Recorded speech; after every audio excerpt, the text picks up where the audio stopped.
Guys, congrats! Wow, grabe. Thank you po, thank you.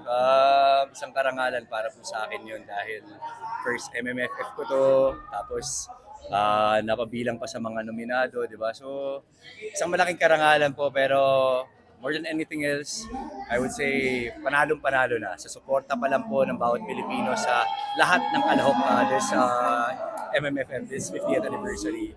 Isang malaking karangalan na po yun. Thank you. Grabe yung tingin ni Bianca. Sobrang proud, no? Sobrang.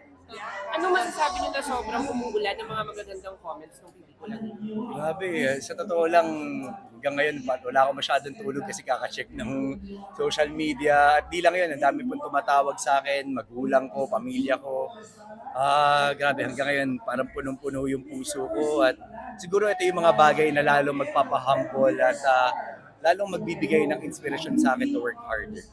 Napapansin at nagustuhan po ito ng sambayan ng Pilipino. Ano masasabi nyo, guys, sa 2024 nyo?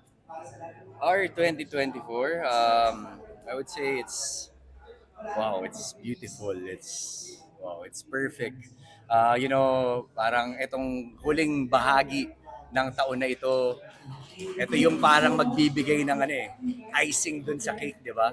And at the same time, bukod sa first time kong a-attend ng Gabi ng Parangal, kasama ko pa yung pinakamamahal ko at yung my biggest inspiration. Manifestation for 2025.